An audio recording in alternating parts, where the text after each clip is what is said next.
যে একটা জাতির মুক্তির লড়াইতে কখনো দাঁড়ি হয় না। এই মুক্তির লড়াইটা হলো কমা দিয়ে চলে, বারবার করতে হয়। আমাদের যে বাংলাদেশটা আমরা তৈরি করতে চেয়েছিলাম সেই বাংলাদেশটাকে আমরা পেয়েছি। আজকে বিজয়ের এই ৫৪তম বার্ষিকীতে আমাদের বীর মুক্তিযোদ্ধা, শহীদ, প্রতিবন্ধী যারা চলে গেছেন, যারা এখনো বেঁচে আছেন, তাদেরকে আমরা শ্রদ্ধার সাথে স্মরণ করছি, তাদের রুহের মাগফিরাত কামনা করছি এবং তাদের যে ত্যাগ তিতিক্ষা সেটাকে আমরা স্মরণ করছি। দ্বিতীয়ত হচ্ছে যে একটা জাতির মুক্তির লড়াইতে কখনো দাঁড়ি হয় না। এই মুক্তির লড়াইটা হলো কমা দিয়ে চলে, বারবার করতে হয় এবং প্রত্যেক প্রজন্মকেই তার মতো করে তার মুক্তির লড়াইটাকে চালিয়ে যেতে হয়।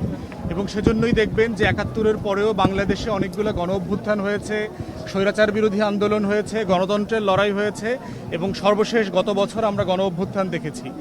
এখন প্রশ্ন হচ্ছে ২৪-এ গণ অভ্যুত্থান হয়ে গেছে মানে কি আমাদের লড়াই শেষ হয়ে গেছে?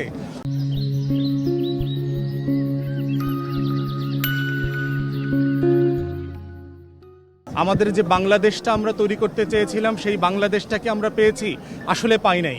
আমাদের স্বাধীনতার ঘোষণাপত্রে পরিষ্কার করে লেখা ছিল যে আমরা আসলে কেমন বাংলাদেশ চাই। সাম্য, মানবিক মর্যাদা, সামাজিক সুবিচারের একটা বাংলাদেশ চাই, গণতান্ত্রিক মূল্যবোধের একটা বাংলাদেশ চাই, যেখানে ন্যায় বিচার, মূল্যবোধ থাকবে, সুশাসন থাকবে, দুর্নীতিমুক্ত একটা বাস্তবতা থাকবে। সেইটা আমাদের নাই। অতএব ২৪ এসে আমাদেরকে আবার জানিয়ে দিয়ে গেছে যে ৭১-এর স্বপ্নগুলো পূরণ হয় নাই। অতএব তোমরা তোমাদের মতো করে এই লড়াইটা চালিয়ে যাও। এবং এই লড়াইটাই আমাদের তরুণদের মধ্য দিয়ে আবার রিনিউড হয়েছে। তৃতীয় কথা হচ্ছে এই লড়াইয়ের অংশীদার ছিল জুলাইয়ের গণ অভ্যুত্থানের সকল পক্ষ। আমরা অনেকেই এটা দেখে হতাশ হই যে এই পক্ষগুলো যেভাবে এক দল আর এক দলকে যে ভাষায় কথা বলছে। রাজনৈতিক দল আকারে অবশ্যই এক দল আর এক দলের সমালোচনা করবে, তার ভোটের শেয়ারে অংশীজন হবার চেষ্টা করবে, কিন্তু আমরা বোধ করি এই আলোচনাটা ম্যানিফেস্টো কেন্দ্রিক হওয়া দরকার। যে দল এ বলবে যে আমি আসলে স্বাস্থ্যখাত কীভাবে চালাবো, দল বি চ্যালেঞ্জ করবে যে এইভাবে এটা চালানো উচিত হবে না। তো সেই ম্যানিফেস্টো ডিসকাশনের বদলে আমরা যেটা দেখতে পাচ্ছি পুরাতন আমলের ট্যাগিংয়ের যে রাজনীতি, তারপরে গালাগালি, হেয় করা, তুচ্ছতাচ্ছিল্য করা, এই রাজনীতিটা আসলে আমরা দেখতে চাই না।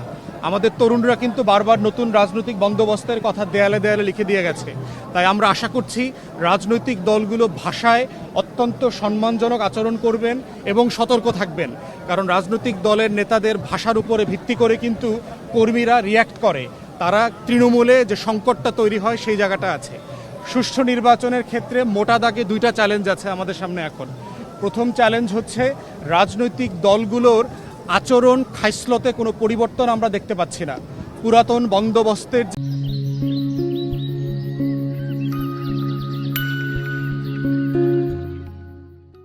আচার আচরণ, আরেকজনকে নাই করে দেওয়া, ক্যাম্পেইন করতে না দেওয়া, তাকে মাঠে উঠতে দিবে না, রামদার হুমকি, এইটার হুমকি, সেইটার হুমকি, ব্যানার ছিঁড়ে ফেলা।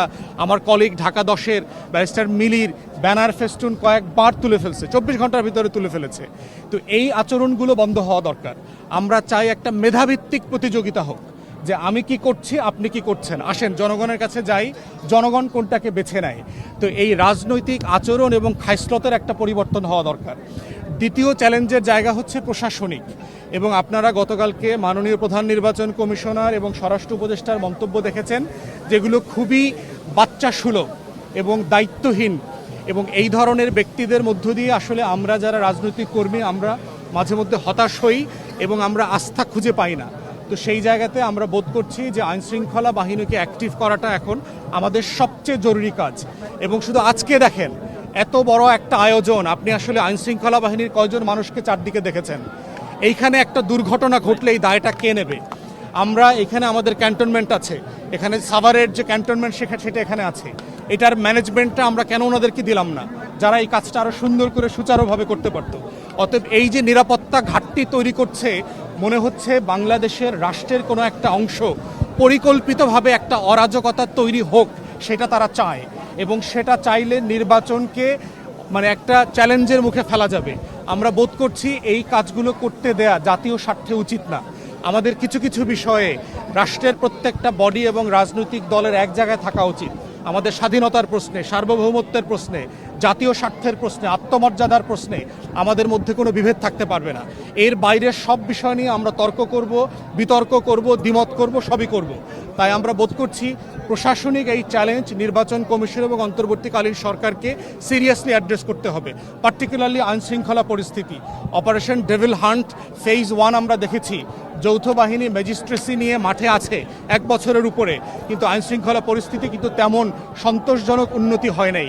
তা আমরা আশা করছি এই সময়টাতে এই ড্রাইভটা দিয়ে সরকার যেন ভোটার এবং রাজনৈতিক কর্মী সবার আস্থা অর্জন করেন। সবাইকে ধন্যবাদ।